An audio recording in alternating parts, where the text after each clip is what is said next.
तो हेलो मेरे प्यारे दोस्तों, कैसे हैं आप लोग। उम्मीद करता हूं कि आप लोग भी अच्छे होंगे, आपकी तैयारी भी बेहतर चल रही होगी। तो जैसा कि आप सभी को पता है कि प्रीवियस लेक्चर्स में हम लोगों ने क्या अभी जो चैप्टर चल रहा था त्रिविमीय ज्यामिति, उसको एकदम अच्छे से डिटेल में एक एक पॉइंट्स को नोटिस करते हुए, एक एक क्वेश्चन को नोटिस करते हुए सारे हम लोगों ने उसके लेक्चर्स कंप्लीट किए, एक्सरसाइज कंप्लीट की, उसके जितने कॉन्सेप्ट से टॉपिक से मतलब काफ़ी सारी चीज़ें हम लोगों ने उसमें सीखी भी और उसको पूरा फिनिश कर दिया चैप्टर को। तो आज से हम लोग क्या करने वाले हैं, एक नए चैप्टर का शुभारंभ करने वाले हैं। एक नया चैप्टर स्टार्ट होने वाला है जिसका नाम है क्या, रैखिक प्रोग्रामन। अब कहोगे भाई रैखिक प्रोग्रामन, अच्छा इस चैप्टर में है क्या चीज़। तो मैं आपको एक चीज़ बता दूं कि ये चैप्टर कई हद तक आपको जो हम लोगों ने समाकलनों के अनुप्रयोग चैप्टर पढ़ा था उसकी याद जरूर दिलाएगा। उसकी याद बिल्कुल 100% आपको उसी की याद दिलाएगा। क्यों, जैसे हम लोगों ने उसमें डायग्राम बनाते थे, जैसे उसमें हम लोग ग्राफ बनाते थे और जो भी हाईलाइट एरिया करते थे उसका ही क्षेत्रफल हमको निकालना होता था, यहाँ से लेकर के यहाँ तक निकालना होता था। काफ़ी सारी चीज़ें आपको सिमिलर दिखेंगी रैखिक प्रोग्राम में, जिसको इंग्लिश में बोलते हैं लीनियर इक्वेशन। अब देखिए इस चैप्टर में बेसिकली हम लोग के जो सिलेबस में है वो एक ही एक्सरसाइज है 12.1, जिसमें कि टोटल 10 क्वेश्चन हैं और 5 एग्जाम्पल्स। 10 क्वेश्चन 5 एग्जाम्पल, तो आप समझ लीजिए कि ये चैप्टर में है कितना कुछ। और मेरे हिसाब से अगर मैं इसको फिनिश करवाऊँ तो एक लेक्चर में भी फिनिश करा सकता हूँ, लेकिन नहीं, मैं ऐसा नहीं करूँगा। मैं क्या करूँगा कि आज के इस लेक्चर में मैं आपको पूरा कॉन्सेप्ट समझाऊंगा, ठीक, और कुछ एग्जाम्पल्स कराऊंगा। कल के लेक्चर में एक्सरसाइज करा के चैप्टर फिनिश। मेरे को तो लगा काफ़ी यार बड़ा चैप्टर होगा और काफ़ी मतलब एक्सरसाइजेज होंगी, हालांकि एक्सरसाइजेज हैं लेकिन अपने यूपी बोर्ड में नहीं है, ठीक, अदर बोर्ड्स में है, लेकिन अपने को तो भाई यूपी बोर्ड पढ़ना है। और तो इसमें ज़्यादा घबराने की कोई ज़रूरत नहीं, सिंपल सा है। कुछ चीज़ें हैं, कुछ शब्द हैं ऐसे जो कि आपको समझने पड़ेंगे और उनका यूज़ कहाँ पर है। और प्रश्न में जो कुछ अलग से वर्ड्स आ जाते हैं, जैसे कि आपसे बोल दे कि भाई अधिकतमीकरण करिए, या आपको या आपसे बोल दे कि सुसंगत क्षेत्र का क्षेत्रफल निकालिए। काफ़ी सारी चीज़ें हैं, मैं आपको एक एक करके एकदम डिटेल में समझाने वाला हूँ। तो इसलिए मैं बोलूँगा वीडियो के एंड तक बनिए रहिएगा। और जिसने भी चैनल को सब्सक्राइब और वीडियो को लाइक ना किया हो तुरंत कर ले वीडियो को लाइक और चैनल को भी सब्सक्राइब। चलिए भी स्टार्ट करते हैं। देखिए हम लोगों ने क्या किया था भाई, जो समाकलनों का अनुप्रयोग था, पहली चीज़ हम लोगों ने रेखा समझा था। रेखा का समीकरण समझा था कि कैसा आता है, सिंपल सी बात है। तो मेरे को इस चीज़ की तो बताने की ज़रूरत नहीं है कि रेखा का समीकरण आता कैसे है, ठीक है। तो अब देखो एक आपको रेखा का समीकरण दिया है 2x 3y = 6, पता है xy रेखा का समीकरण है, सबको दिख गया। अब समझो हम लोग क्या करते थे, देखो सबसे पहली चीज़ तो क्या कहते हैं, रैखिक प्रोग्रामन है। 12.1 एक्सरसाइज में आपको जो पढ़ना है वो ये पढ़ना है, रैखिक प्रोग्रामन समस्याओं का हल करना आलेखी विधि से। यानी कि आपको ग्राफ बनाना है, आलेख बनाना है। तो अपन वही समझने वाले कि आलेख इसका यानी ग्राफ होता कैसा है। हालांकि हम लोग अपना समाकलनों के अनुप्रयोग में पढ़ ही चुके हैं, कोई डाउट नहीं है इस पर, कुछ अलग से नहीं है। जो पढ़ के आए हैं वही सेम कॉन्सेप्ट है और मेरे को तो नहीं लगता अगर मैं बताऊंगा भी तो आपको शायद समझ में ना आए। सिंपल सा कॉन्सेप्ट है, ऑलरेडी समझ के आए हो, इसमें कोई दिक्कत नहीं होगी। हाँ बस ये कि कुछ चीज़ें हैं, कुछ टॉपिक्स हैं जो कि शायद ही आपको समझने पड़ेंगे, बाकी चीज़ें एकदम आसान है। तो देखो इसका आपको ग्राफ बनाना होता था, क्या करते थे, एक बार क्या करते थे भाई, x = 0 कर देते थे। तो यहाँ से भाई y का मान कितना आएगा भाई, x को एक बार 0 करोगे तो y का मान आएगा यहाँ से क्या 2, एक बार y को 0 करोगे x का मान आएगा 3, ठीक। एक बार x को 0 करोगे, एक बार y को 0 करोगे, क्या आया, एक हमको पॉइंट मिला, यानी कि एक हमको बिंदु मिला, क्या मिला 0,2, और एक हमको बिंदु मिला, क्या बिंदु मिला भाई 3,0। अब इसका अगर हमको ग्राफ बनाना है, इसका हमें ग्राफ बनाना है, कैसे बनाएंगे, सिंपल सा काम है। ग्राफ बनाने के लिए हम लोग क्या करते थे भाई, ये अपन ने बनाया वाई अक्ष, ये बना दिया एक्स अक्ष, ये बना दिया वाई अक्ष, ये इसका मूल बिंदु ओ है, सेंटर पॉइंट कह दो, मूल बिंदु कह दो, कोई दिक्कत नहीं। आप समझो ये एक्स अक्ष है, ये वाई अक्ष है, क्या बोल रहा है 0,2, एक्स का 0 वाई का 2, यानी कि 2 पॉइंट चलना है। मैंने बोला 1 पॉइंट 2 पॉइंट, ये रहा 1, ये रहा 2, एक्स का 3 वाई का 0, एक्स में 3 तक चलना है। ये मैंने बोला 1 है, ये मैंने बोला 2 है, ये मैंने बोल दिया 3 है। आप समझो इसका ग्राफ बनाना है, यानी कि ये जो 2 बिंदु आए हैं इन बिंदुओं के मध्य से होकर के गुजरने वाली रेखा हमें बनानी है। क्योंकि भाई क्या बोल रहा है 0,2, एक्स का 0 वाई का 2, यानी कि ये वाला बिंदु x का 3 y का 0, ये वाला बिंदु, ऐसी एक रेखा जाएगी। ठीक, ऐसी एक रेखा जाएगी, मैं बना दे रहा हूँ, चलो सीधी बन गई, कोई दिक्कत नहीं। हाँ, तो ये मैंने एक रेखा बना दी। ठीक, इतना तो बेसिक हम लोग बना लेते थे, इतना बना करके ही आए हैं हम लोग यहाँ पर, इतना आगे पहुँचे हैं, तो हम लोग ने इतनी सारी चीज़ें सीख करके ही पहुँचे। लिख दिया भाई इसका समीकरण, रेखा का समीकरण। अब हम लोगों को करना क्या होता है इसमें, अब देखो इतनी सारी चीज़ें तो हम लोग पढ़ करके आए हैं, लेकिन इसमें क्या हमें नई चीज़ मिलेगी, जो कि मिलेगा क्या, लेस देन और इक्वल टू। अब बोलोगे भाई ये लेस देन और इक्वल टू क्या है, उससे पहले मैं आपको एक चीज़ बता दूं कि हम लोग क्या करते थे समाकलनों के अनुप्रयोग में, कि भाई ऐसा आता था और हमें चेक करना होता था कि भाई x अच्छे से घिरा हुआ क्षेत्रफल चाहिए या y अच्छे से घिरा हुआ क्षेत्रफल चाहिए। हम लोग चेक करते थे, अगर हमें x अच्छे से घिरा हुआ क्षेत्रफल चाहिए तो हम x अच्छे से घिरा हुआ क्षेत्रफल चाहिए तो हम लोग क्या करते थे, x अक्ष की लिमिट्स लगाते थे, यानी कि हम इसका इंटीग्रेशन करेंगे, इसका इंटीग्रेशन करेंगे 0 से लेकर के 3 तक का, x की लिमिट्स लगाएंगे और x के ही सापेक्ष करेंगे। ठीक, अगर हमें y अच्छे से घिरा हुआ क्षेत्रफल चाहिए तो हम क्या करते थे, y की लिमिट्स लगाते थे, यानी कि 0 से 2 और y के सापेक्ष करते थे, यानी कि y के सापेक्ष करते थे, dy के सापेक्ष। लेकिन यहाँ पर हमें इंटीग्रेशन नहीं करना है, यहाँ पे हमें करना क्या है, यहाँ पर हमें क्वेश्चंस मिलेंगे लेस देन और इक्वल टू टाइप के, यानी कि आपसे बोलेगा कि ये जो 2x प्लस का 3y लेस देन और इक्वल टू है 6 के, ये चीज़ आपसे बोलेगा। अब आपको ये चीज़ पता तो है नहीं, आप चेक करोगे और इसमें जो आंसर आएगा या तो आजू का क्षेत्रफल आएगा या तो बाजू का क्षेत्रफल आएगा। आप समझो, बोलोगे भाई ये आजू का क्षेत्रफल बाजू का क्षेत्रफल क्या बोल रहे हो, मेरे को नहीं समझ में आया। आप समझो, देखो या तो रेखा के इस तरफ का क्षेत्रफल आएगा, नीचे का क्षेत्रफल आएगा, या तो रेखा के इस तरफ का क्षेत्रफल आएगा। अब ये चीज़ आप कैसे आइडेंटिफाई करोगे, मैं बताता हूँ सिंपल सा। एक काम करो, या तो उधर का कोई भी एक बिंदु ले लो, रैंडम पॉइंट, यहाँ यहाँ यहाँ कुछ भी पॉइंट ले लो, निर्देशांक पता हो तो, नहीं तो इधर का ले लो। मैं तो बोलूँगा सबसे बढ़िया ये वाला लो पॉइंट, 0 0,0, रेखा के इधर का पॉइंट लो, x का मान y का मान 0 रखो। अगर ये समीकरण को संतुष्ट कर रहा है, ये समीकरण को संतुष्ट कर रहा है तो भैया क्षेत्रफल, यानी कि ये जो आंसर होगा रेखा के इस तरफ का होगा। अब ये मैं आपको प्रूफ कर रहा हूँ, देखो कैसे। इसका कहना है कि मतलब कि मैंने एक यहाँ से पर्टिकुलर एक बिंदु लिया और इसको मैं प्रूफ करके देखूंगा, x का मान 0 y का मान 0 रखूंगा, 0 + 0।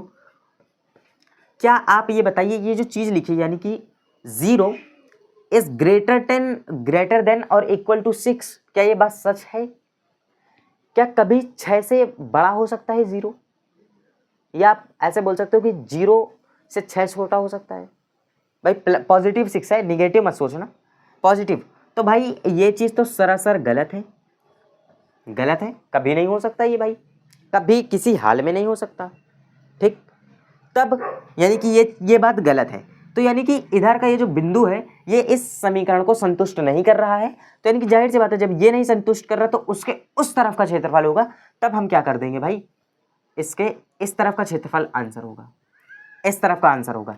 अब देखो जिधर का आंसर होता है, यानी कि अगर सपोज करो कि मैंने बोला ये कोई एक ग्राफ है, ये रेखा है, अगर इस तरफ का क्षेत्रफल आंसर में होता, इस तरफ का क्षेत्रफल अगर आंसर में होता, तो इस एरिया को हम लोग बोलेंगे क्या, सुसंगत क्षेत्रफल। इस एरिया को हम लोग बोलेंगे क्या, सुसंगत क्षेत्रफल। ठीक, इसको हम बोलेंगे क्या, सुसंगत क्षेत्रफल। और ये रेखा का समीकरण है, सुसंगत क्षेत्रफल ये रहा। और भी मैं आपको आगे चीज़ें बताऊंगा जैसे कि, ठीक है, तो ये चीज़ समझ में आई कि किधर का क्षेत्रफल आंसर होगा। अब इसके आगे का प्रोसेस समझो, इतना तो पता चल गया। अब क्वेश्चन कैसा आएगा, मैं आपको क्वेश्चन का एक टाइप लिख करके बताता हूँ, ठीक है, कि क्वेश्चन कैसा आने वाला है। मैंने इतना सारी चीज़ें आपको समझा दिया कि भाई क्वेश्चन आएगा कैसे, लेस देन और इक्वल टू में आएगा, उसका ग्राफ कैसे बनाना है ये तो आपको पता ही है। उसके बाद ये चेक करना है कि भाई आपको रेखा के उस तरफ का क्षेत्रफल आंसर में आएगा या इस तरफ का क्षेत्रफल आंसर में आएगा। इतनी चीज़ क्लियर है? अगर इतनी चीज़ क्लियर है तो आप समझो कि आधा प्रोसेस आप सीख चुके हो प्रश्न का। यही एक टाइप का प्रश्न होगा, इससे ज़्यादा प्रश्न नहीं होगा। ठीक, यही एक टाइप आपको मिलेगा प्रश्न का।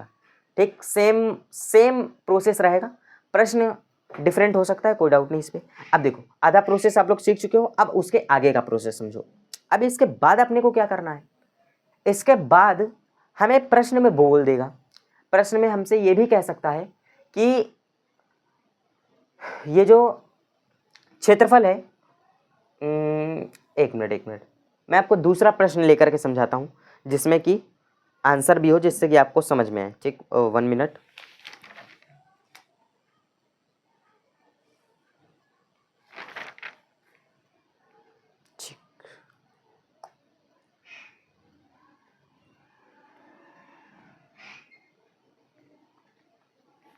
एक चीज़ मैं आपको और बता दूं, जिसको अपन अवरोध बोलते हैं।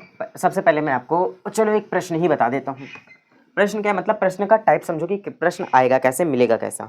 सबसे पहला एक क्वेश्चन लिखता हूं मैं, निम्न अवरोधों के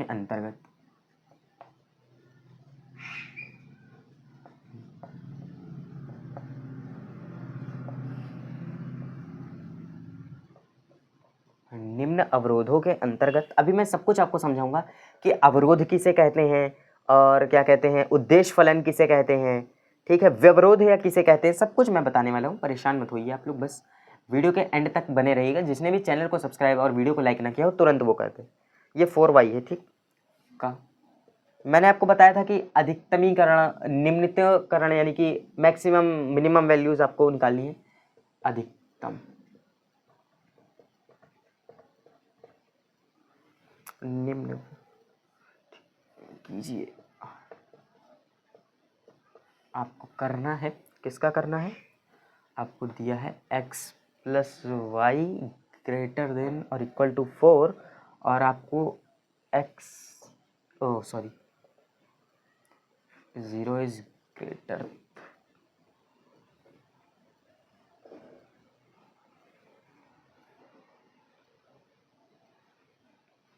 ठीक, ओ मेरा तो पूरा हाथ ही खराब हो गया। चलिए कोई बात नहीं, अच्छा समझो। चलो ऐसा क्वेश्चन आएगा। कौन सा क्वेश्चन है भाई, प्रश्नावली 12.1 का पहला क्वेश्चन है। अब प्रश्न में समझो क्या दे रखा है, प्रश्न है क्या चीज। अब देखो आपसे बोल रहा है निम्न अवरोधों के अंतर्गत इसका अधिकतमीकरण करना है। ये जो z आपको दिया है इसे अपन बोलते हैं क्या, उद्देश्य फलन। इसको बोलते हैं उद्देश्य फलन। बात को समझते जाइएगा कि इसको क्या बोलते हैं, ठीक है, ये काफी जरूरी बात है। इसको बोलते हैं अपन उद्देश्य फलन, यानी कि इसी पे हमको मैक्सिमम और मिनिमम वैल्यू फाइंड करनी है। आप ऐसे समझो। अब फिर क्या, यानी कि निम्न अवरोध, ये अवरोध शब्द क्या है यहाँ पर, अवरोध क्या है, रिस्ट्रिक्शंस। रिस्ट्रिक्शंस का मतलब है कि ये जो चीजें आपको दे रखी है, ये समझो कि आपको व्यवरोध कह लो या अवरोध कह लो, एक ही बात है। अब समझो कि ये रिस्ट्रिक्शंस दे रखी हैं, ये रेखा है, ठीक है, और आपको ये रिस्ट्रिक्शंस दे रखी हैं। मेन बात समझो ये चीजें क्या है, हाँ इसी को मेरे को समझाना था। अब समझो, ठीक है, मेन कॉन्सेप्ट ये है। ये दोनों चीज अगर किसी में आ जाती हैं कि x इज ग्रेटर देन और equal to 0, y is greater than और इक्वल टू 0, तो इसका काम क्या है, ये समझो कि क्या है, ये रेखा है, ये रेखा है। मैंने आपको समझाया था कि अगर x बराबर 0 दे दे तो क्या x का बिंदु दे तो y अक्ष के समांतर रेखा बनेगी, y का बिंदु दे दे तो x अक्ष के समांतर रेखा बनेगी। ये चीज मैंने समझाया था। तो ये चीज क्या है, ये रेखा दे रखी है आपको। अब इसका काम क्या है, ठीक, मैंने बोला x का 0 दे रखा है तो y अक्ष के समांतर रेखा बनेगी, y अक्ष के समांतर रेखा बनेगी ना। तो यानी कि आप ऐसा समझो कि रेखा कुछ ऐसे बनेगी। यहीं पर मैं एकदम बगल में बना दे रहा हूँ, एकदम छोटी सी रेखा कुछ ऐसे बनेगी। ये y अक्ष से एकदम चपकी हुई रेखा है। अब इस रेखा के भाई सुसंगत क्षेत्रफल निकालना है, यानी कि हमको आंसर निकालना है। तो हम भाई इधर का एक पॉइंट ले लें या इधर का कोई भी एक पॉइंट ले लें और उस पर हम वैल्यू चेक करेंगे क्या ये बात सही है।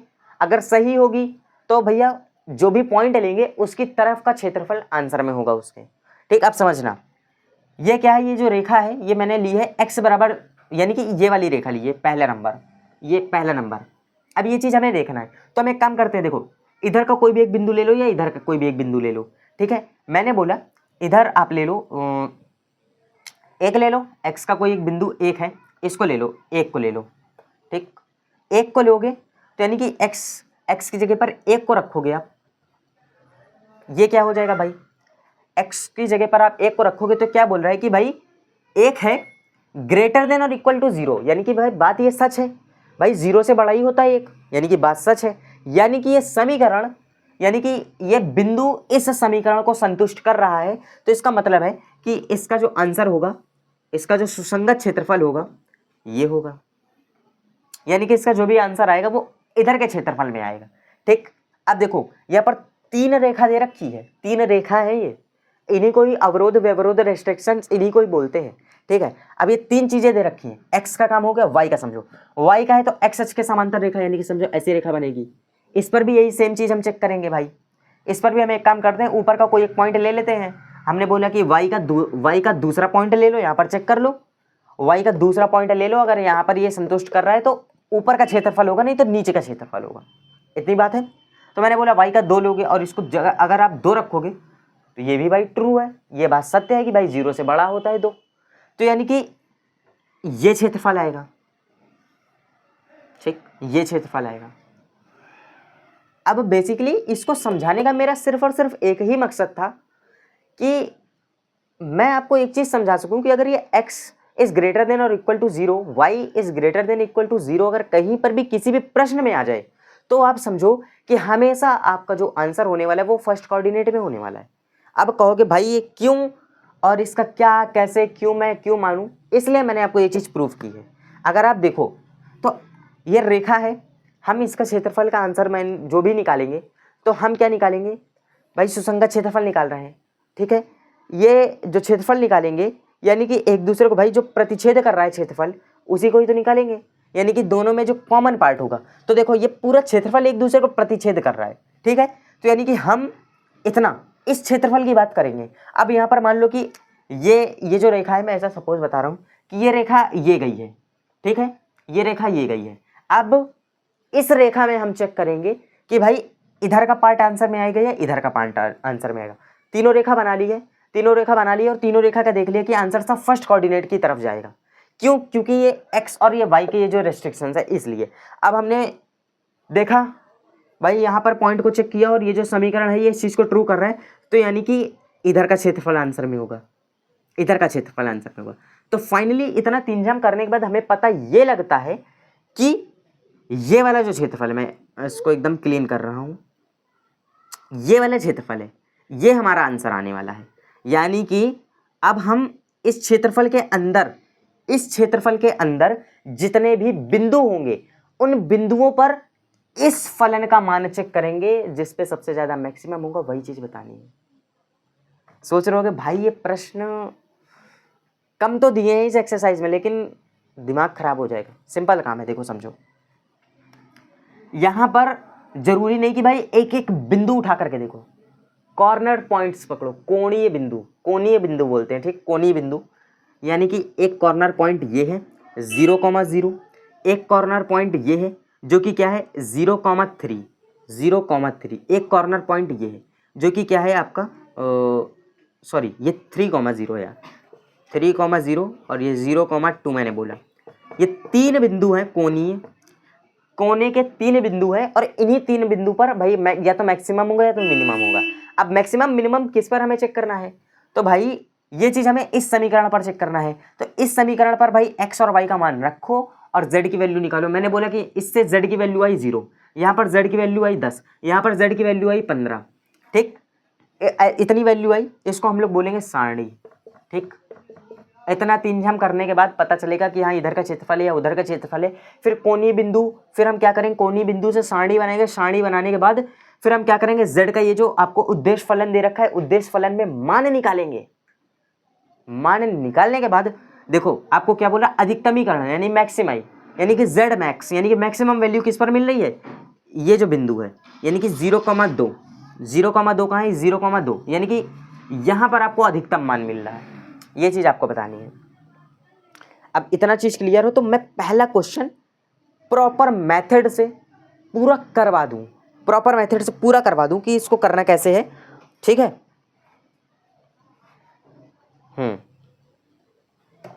चलो, पूरा हाथ मेरा गंदा हो गया, ये इंक लगी थी पता नहीं कहाँ से। इतना चीज क्लियर है तो मैं पहला क्वेश्चन अच्छे से करवा दूं। ठीक है, तो ये सारी चीजें मैंने आपको समझाने के लिए बताई कि भाई उद्देश्य फलन क्या है, यहाँ पर ये अवरोध व्यवरोध का क्या सिस्टम है, यहाँ पर ये सारणी का क्या सिस्टम है, सारी चीजें डिटेल में समझ ली आपने। अब सिर्फ और सिर्फ क्या करना है भाई, प्रश्न को आपको सॉल्व कराना है, बाकी आप लोग खुद से कर सकते हो। एक मिनट, आप इस प्रश्न का स्क्रीनशॉट कर लीजिए, मैं जरा सा इसको साफ कर लूँ, एक मिनट।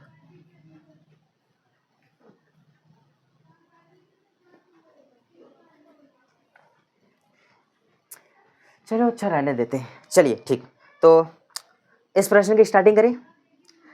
अच्छा, जिसको भी भाई आज का लेक्चर अच्छा लग रहा हो कि भाई मैं आपके लिए इतनी मेहनत कर रहा हूँ, इतना देर से मैं आपको समझाने की कोशिश कर रहा हूँ, एकदम डिटेल में जैसा हो सकता है भाई आपको समझाने की कोशिश कर रहा हूँ कि भाई इसे व्यवरोध बोलते हैं, इसे सुसंगत क्षेत्रफल बोलते हैं, या इसे हम उद्देश्य फलन बोलते हैं, या ये अपनी रेखा है, डायग्राम ऐसे बनेगा वैसे बनेगा, काफ़ी सारी चीज़ें इतने देर से मैं आपको समझा रहा हूँ। अगर आपको थोड़ा भी समझ में आया हो मेरा लेक्चर, ये आज का जो कॉन्सेप्ट है आपको थोड़ा भी समझ में आया हो, तो भाई वीडियो को लाइक और चैनल को सब्सक्राइब जरूर कर दीजिएगा। तो चलिए अब हम पहला क्वेश्चन, इतनी देर 20 मिनट 25 मिनट समझने के बाद पहला क्वेश्चन, अब हम जो भी समझाया है उसको इम्प्लीमेंट करने वाले पहले क्वेश्चन में। वही सेम स्टेप्स होने वाले जो कि मैं 20 मिनट से आपको समझाने की कोशिश कर रहा हूँ। कोई अलग से स्टेप नहीं होगा, कोई अलग से कैलकुलेशन नहीं होगी, सिर्फ और सिर्फ बस आपको देखते जाना है मैं कर क्या रहा हूँ और मैंने अभी बताया क्या है। आप सिंपल सा स्टार्ट करें। जल्दी से वीडियो को लाइक करो और चैनल को सब्सक्राइब करो। मैं तुरंत स्टार्ट करता हूँ इस प्रश्न को। ठीक कर दिया, अच्छी बात है।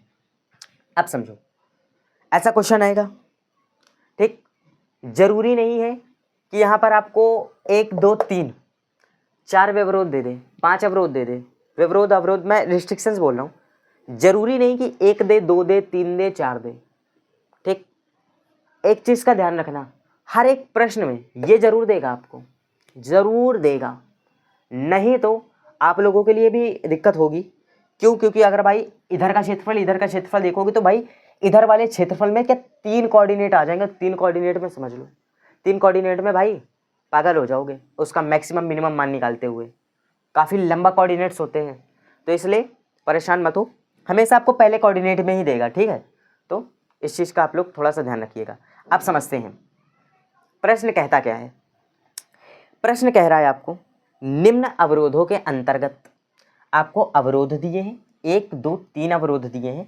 एक्स और वाई ये चीज़ तो आइडेंटिफाई कर देता है कि फर्स्ट कोऑर्डिनेट में ही हमारा आंसर होगा, जो भी होगा फर्स्ट कोऑर्डिनेट में ही आएगा आंसर।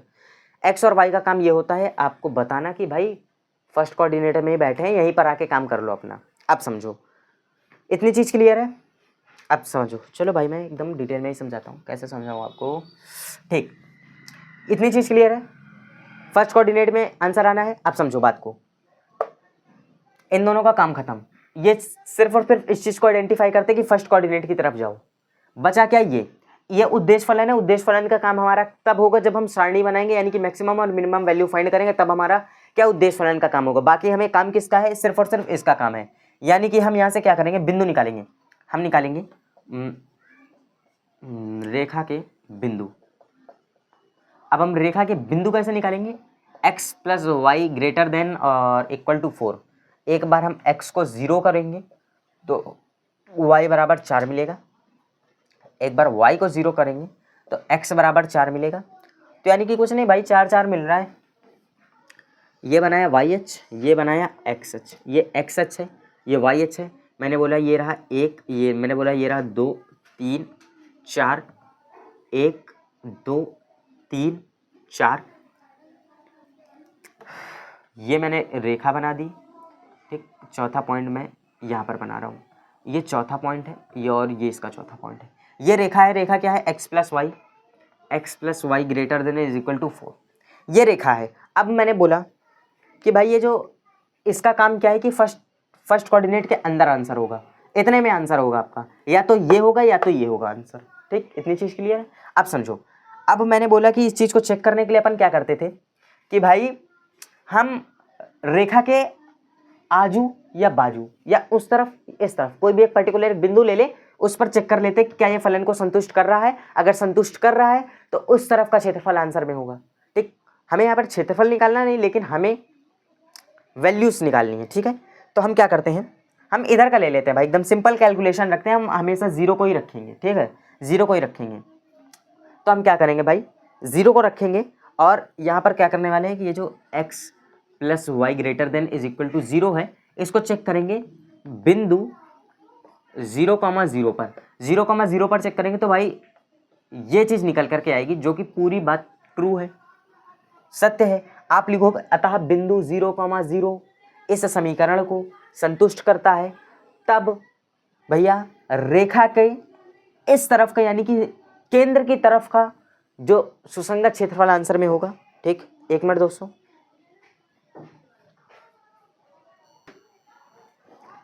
ठीक है दोस्तों, तो यानी कि इतनी चीज हमने समझ ली कि भाई या तो रेखा के इस तरफ का क्षेत्रफल या तो इस तरफ का क्षेत्रफल होगा। हमने क्या किया, ये जो बिंदु था एक्स और वाई का बिंदु हमने क्या लिया, 0, 0 लिया और उस पर हमने चेक किया ये इस समीकरण को क्या संतुष्ट कर रहा है। तब हम बोलेंगे कि भाई ये जो क्षेत्र आया है आंसर हमारा इसी क्षेत्र में आएगा, यानी कि जो मैक्सिमम वैल्यू या मिनिमम वैल्यू जो भी हमें आंसर में चाहिए वो इसके अंदर मिलेगी, यानी कि इस त्रिभुज के अंदर मिलेगी, ये इसके अंदर मिलेगी। अब हमें वैल्यू कैसे निकालनी है, तो हम क्या करेंगे, अब हम बनाएंगे सारणी बनाएंगे। सारणी कैसे बनेगी, कोणीय बिंदु से सारणी बनेगी। अब देखो सारणी क्या हमें बनानी है, देखो समझना, 1 मिनट, मार्कर भी बंद हो गया। अब कोणीय बिंदु कितने हैं यहाँ पर, कोणीय बिंदु है एक तो 0,4, यहाँ पर आप लिखोगे कोणीय बिंदु और यहां पर आप क्या लिखोगे, उद्देश्य फलन, यानी कि z बराबर 3x प्लस का 4y, क्योंकि हमको इस पर ही तो मैक्सिमम वैल्यू चाहिए। ठीक, इस पर ही तो मैक्सिमम वैल्यू चाहिए। तब हम क्या करेंगे, कोणीय बिंदु क्या है, एक तो 0,4 है, 0,4 है, एक 0,0 है, एक 4,0 है। अब हम क्या करेंगे, इसमें x का मान 0 रखेंगे, y का मान 4 रखेंगे, तो z का मान कितना आया, 16 आया। z बराबर क्या, 16 आया। ठीक, अब समझना, x का मान y का मान 0, 0 रखेंगे तो z का मान 0 आया। x का मान 4 रखेंगे, y का मान 0 रखेंगे तो भाई 4 3 12, z का मान 12 आया। अब क्या बोल रहा था कि भाई आपको ये जो उद्देश्य फलन दे रखा है इसमें आपको क्या बताना है, अधिकतमीकरण करना है, मैक्सिमम वैल्यू बतानी है ना। ठीक है, 1 मिनट, ठीक है, हाँ, तो अधिकतमीकरण करना है, मैक्सिमम वैल्यू बतानी है। मैक्सिमम वैल्यू देखो किस पर आ रही है, इस बिंदु पे आ रही है, इस पे आ रही, इस पे आ रही। तो देखो मैक्सिमम क्या है, 16 है, जो कि किस बिंदु पर आ रही है, 0,4 पर।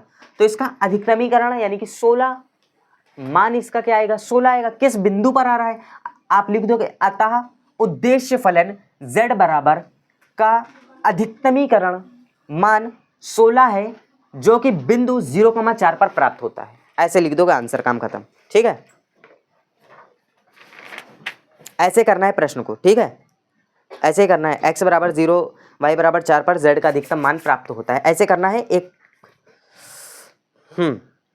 ठीक, एक एग्जाम्पल मैं अब आपको होमवर्क के लिए देता हूं। ठीक है, एक एग्जाम्पल मैं आपको होमवर्क के लिए देता हूं। होमवर्क के लिए मैं आपको कौन सा एग्जाम्पल्स दूं,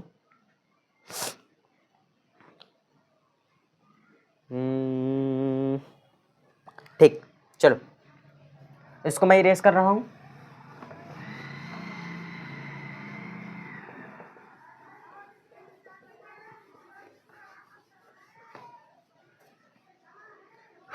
इस पर मैं चेंजमेंट कर दे रहा हूं, इसको आप कर लो 2x कर लो, इसको कर लो 8, बस सेम चीज रखो।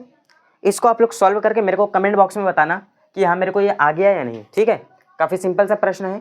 ठीक है, ये चीज़ आप सॉल्व आउट करो, फाइंड करो इसका आंसर और मेरे को बताना कि भाई किस धर का आंसर आ रहा है, फिर मैं आपको बताऊंगा। ठीक है, चलिए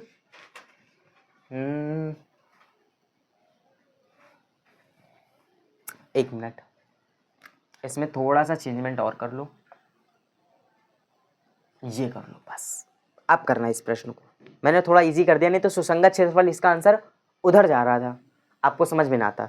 ठीक है, तो ये एक मैंने क्वेश्चन आपको दिया है, आप लोग इसको होमवर्क में ट्राई जरूर करिएगा, काफ़ी सिंपल सा क्वेश्चन है और इसको करने की कोशिश जरूर करिएगा। सबसे पहले क्या करना है अपने को, भाई ग्राफ बनाना है। ग्राफ बनाने के बाद आपको क्या करना है, आपको कोई भी एक बिंदु ले लेना है, उस पर चेक करना है क्या ये फलन को संतुष्ट कर रहा है या नहीं। अगर फलन को संतुष्ट कर रहा है तब उस तरफ का क्षेत्रफल आंसर में होगा। फिर क्या करना, कोणीय बिंदु से लेकर के सारणी बनानी, सारणी बनाने के बाद उसका उद्देश्य फलन में उसका मान निकाल लेना है। मान निकालने के बाद बस क्या करना है, बताना है अधिकतमीकरण निम्नतमीकरण, बस यही सिंपल चीज बतानी है आपको, यही 2 काम करना है इस पे। ठीक है, तो इस प्रश्न को ट्राई जरूर करिएगा। मिलते हैं नेक्स्ट लेक्चर में। आज का लेक्चर कैसा लगा जरूर बताइएगा। ये इंट्रोडक्शन लेक्चर था और मेरे को सिर्फ और सिर्फ इसमें आपको कॉन्सेप्ट समझाना था, एक आध एग्जाम्पल समझाने थे, एक मैंने प्रश्न समझा भी दिया, एक प्रश्न आपको दे भी दिया होमवर्क के लिए। अब नेक्स्ट लेक्चर में अपन क्या करेंगे, जो 10 प्रश्न 5 उदाहरण है करके देखेंगे, उनको 2-2 3-3 क्वेश्चन करेंगे एक एक लेक्चर में, आराम से करेंगे, डिटेल में समझेंगे, क्योंकि जरूरी नहीं कि भाई इतना आसानी क्वेश्चन आ जाए। ठीक है, आपको आगे मिलेंगे जिसमें 5-5 6-6 व्यवरोध होंगे, 6-6 अवरोध होंगे, मतलब 6-6 रिस्ट्रिक्शंस, 2-3 रेखा बनेगी, फिर उस पर आपको मैक्सिमम मिनिमम वैल्यू फाइंड करनी। काफ़ी सारे चीज़ें हैं, समझेंगे हम लोग आराम से, कोई दिक्कत नहीं है। 3-4 लेक्चर तक इसको लेके चलेंगे अपन साथ में, 4 लेक्चर में इसको फिनिश करेंगे। ठीक है, चलिए मिलते हैं नेक्स्ट लेक्चर में। आज का लेक्चर कैसा लगा आप लोगों को ज़रूर बताइएगा और कमेंट करके ज़रूर बताइएगा अगर आपको कोई डाउट हो तो। ठीक है, मिलते हैं नेक्स्ट लेक्चर में। जिसने भी चैनल को सब्सक्राइब और वीडियो को लाइक ना किया हो तो वो तुरंत वीडियो को लाइक और चैनल को सब्सक्राइब जरूर कर दें। मिलते हैं नेक्स्ट लेक्चर में। और हाँ, इसको होमवर्क में ज़रूर ट्राई करिए, काफ़ी सिंपल क्वेश्चन दिया है मैंने। थैंक यू दोस्तों।